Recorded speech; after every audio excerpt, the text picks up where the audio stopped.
नमस्कार दोस्तों, मैं मनीष शाही थर्ड आई एस्ट्रो रिसर्च सेंटर की सीरीज़ में आपका फिर से वेलकम करता हूं। तो आज हम बात करने जा रहे हैं एक बहुत ही सेंसिटिव और डिफरेंट विषय को लेकर, जिस विषय का नाम है एडिक्शन, नशा या किसी भी चीज़ की लत। नशा और किसी भी चीज़ की लत किसी भी हद तक बढ़ सकती है, किसी भी हद तक वो जा सकती है और इसका कारण किसी भी फैमिली का लॉस, घर का लॉस, यहाँ तक कि इंसान की अपनी ज़िंदगी का लॉस भी देखा जा सकता है। आजकल के ज़माने में नशे को लेकर कई सारी चीज़ें हैं, कई चीज़ों की लत कई तरीक़ों से बहुत सारे लोगों में लग सकती है। तो क्या कारण होता है हमारे एस्ट्रोलॉजिकल चार्ट के अंदर, किन लोगों को एडिक्शन हो जाती है और कौन से लोग इसमें से बाहर निकल पाते हैं और कौन से लोग इन चीज़ों से बाहर नहीं निकल पाते, उसके बारे में आज हम लोग बात करने जा रहे हैं। तो इसके लिए हमें काफ़ी सारे अलग अलग टूल्स के ऊपर वर्क करना पड़ता है। तो हम चेक करते हैं कि कौन से कॉम्बिनेशंस हैं जो कि नशे को लेकर हम लोग फाइंड आउट कर सकते हैं किसी भी एस्ट्रोलॉजिकल चार्ट में। तो ये देखिए, ये हमारा एस्ट्रोलॉजिकल चार्ट है। तो इसमें मैं आपको बताता हूँ कौन कौन से हाउसेस का रोल रहता है। देखिए, यहाँ पर कहीं ना कहीं पर 3 हाउसेस का रोल रहता है। सबसे पहले तो फर्स्ट हाउस का रोल रहता है, क्योंकि फर्स्ट हाउस हमारे सेल्फ को रिप्रेजेंट करता है।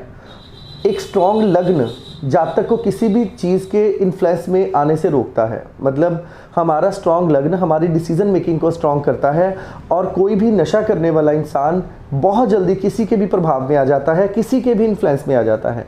मतलब जिस जातक का लग्न कमज़ोर होगा, ऐसे जातक का नेचर ऐसा होगा कि वो बड़ी जल्दी, अगर उसको कोई कहेगा कि ये चीज़ आपने खानी है या ये चीज़ पीनी है, उसके इन्फ्लुएंस में बड़ी जल्दी आ जाता है।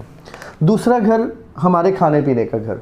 ज़्यादातर जो नशे हैं या जो चीज़ें हमें ख़राब करते हैं, चाहे वो अल्कोहल है या कुछ भी है, उसको हम ईटेबल्स के साथ या खाने पीने के साथ लिंक करते हैं। तो सेकंड हाउस हमारी ईटिंग हैबिट्स का घर होता है। तो फर्स्ट हाउस जो कि नेटिव के सेल्फ को रिप्रेजेंट करता है, सेकंड हाउस जो कि खाने पीने को रिप्रेजेंट करता है। तीसरा घर होता है जी हमारा पांचवा घर।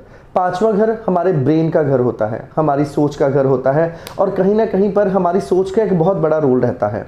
किसी भी इंसान के डिसीजनिंग पावर का वीक होना, इंसान की सोच का कमज़ोर होना, उसे किसी भी चीज़ के नेगेटिव इन्फ्लुएंस में बड़ी जल्दी ले जाती है। तो इसलिए अगर हम हाउसेस की बात करें तो किसी भी चार्ट के अंदर लग्न, सेकंड हाउस और फिफ्थ हाउस का रोल बहुत बड़ा होता है अगर हम उसको एडिक्शन की तरफ लेकर चले। तो यहाँ पर अगर हम रोल देखा जाए कौन से प्लैनेट्स का रोल होगा, तो सबसे पहले रोल होगा मून का, क्योंकि मून ही हमारी फीलिंग्स होता है, मून ही हमारी सोच होती है, मून ही हमारे इमोशंस होते हैं। इसके बाद राहु इस कारका ऑफ, बेसिकली कारका ऑफ एडिक्शन है। राहु ही ऐसा है जो हमारे ब्रेन को डिवर्सिफाइड कर देता है और राहु ऐसी वो हर चीज़ है जो कि होते हुए भी हमें दिखाई ना दे। ज़्यादातर नशा एक सरूर है, ज़्यादातर नशा एक फीलिंग है। तो फीलिंग का जो इमोशंस का प्लैनेट है वो मून है, और ऐसी फीलिंग जो कि बिल्कुल डिफरेंट है, जो किसी ना किसी तरीके के धुएं को, अल्कोहल को, जो कि एक हवा में उड़ जाता है ना। अगर हम अल्कोहल की बात करें या हम स्मोकिंग की बात करें, तो स्मोकिंग एक बेसिकली धुआं है। तो राहु हर वो चीज़ है जो एक फील लेकर आता है, लेकिन कौन सा फील? जो डिवर्सिफाइड फील होता है, जो बड़े ही अलग से तरीके से महसूस किया जा सकता है। तो राहु हर वो चीज़ है जो कि आम रास्ते से हटकर है। आम खाने पीने से हटना मतलब कुछ डिफरेंट खाना पीना, दैट मीन्स राहु को रिप्रेजेंट करता है। तो यहाँ पर अगर हम हाउसेस की बात की जाए, लगन, सेकंड हाउस और फिफ्थ हाउस, मून और राहु, इसका मतलब किसी भी जातक के लगन का, सेकंड हाउस का और फिफ्थ हाउस का कमज़ोर होना जातक को बड़ी जल्दी एडिक्शन की तरफ ले जाएगा। लेकिन लगन, सेकंड हाउस और फिफ्थ हाउस के साथ साथ जितना ज़्यादा राहु का इन्फ्लुएंस हमारे लग्न और लग्न लॉर्ड के साथ, हमारे सेकंड हाउस और सेकंड लॉर्ड के साथ, यहाँ तक कि हमारे फिफ्थ और फिफ्थ लॉर्ड के साथ होगा, ऐसे जातक बड़ी जल्दी किसी के इन्फ्लुएंस में आ जाते हैं और उनकी सोच, उनकी नेचर, उनका खाना पीना डिवर्सिफाइड हो जाता है। मैं एक बार फिर से रिपीट कर देता हूँ, हमारे लग्न का कमज़ोर होना, कमज़ोर होने के लिए काफ़ी सारे सूत्र हैं जो मैं अलग अलग वीडियोज़ में बताता रहता हूँ।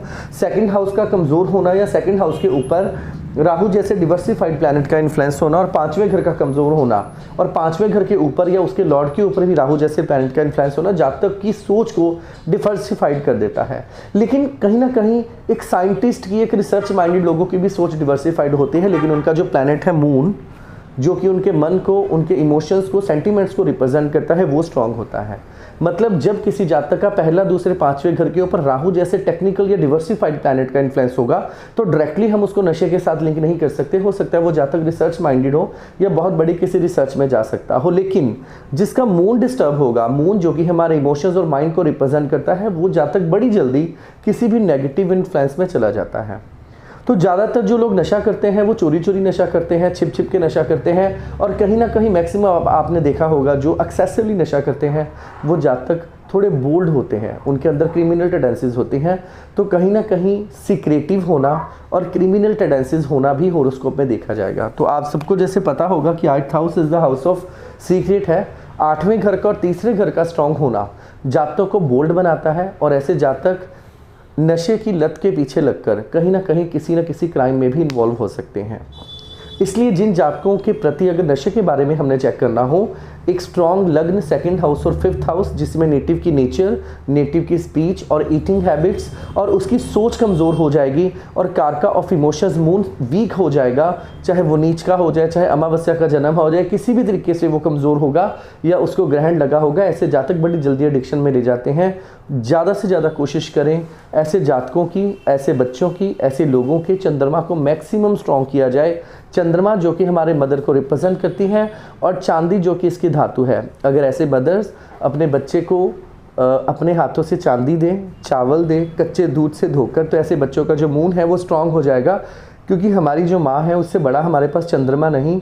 अगर दूध है उससे बड़ा चंद्रमा नहीं, और चावल है वो भी पानी में ही उगते हैं ज़्यादातर, क्योंकि दूध माँ का होगा। तो किसी भी दूध में कच्चे चावल को वॉश करके, कच्चे चावलों को भिगोकर अपनी मदर से अपने पास रखना किसी भी जातक के चंद्रमा को स्ट्रॉन्ग करता है, और ऐसे जातक इमोशनली स्ट्रॉन्ग हो जाते हैं। और अगर ऐसे जातकों को कोई बार बार कहता है कि आप एडिक्शन में जाएं, तो स्ट्रॉन्ग इमोशन होने के कारण ऐसे जातक किसी भी तरह की एडिक्शन में नहीं जाते। तो कोशिश करें ऐसी पोजीशन में जो लोग बहुत एडिक्शन में है, चंद्रमा को स्ट्रॉन्ग करें, गंगा जल अपने पास रखें, गंगा जल पिएं, क्योंकि गंगा जल प्योरली मून की क्वालिटीज़ का है। मून की उसके अंदर प्योरली मून है, क्योंकि रनिंग वाटर स्पेशली जो धर्म के साथ जुड़ा हुआ हो, वो प्योरली चंद्रमा को रिप्रेजेंट करता है। तो ये कारण होते हैं जी एडिक्शन के। तो इन चीज़ों को लेकर आगे हम और छोटे छोटे से योग हमेशा पढ़ते जाएंगे। तब तक के लिए आप हमारे चैनल को लाइक, सब्सक्राइब और शेयर ज़रूर करें। Good bye.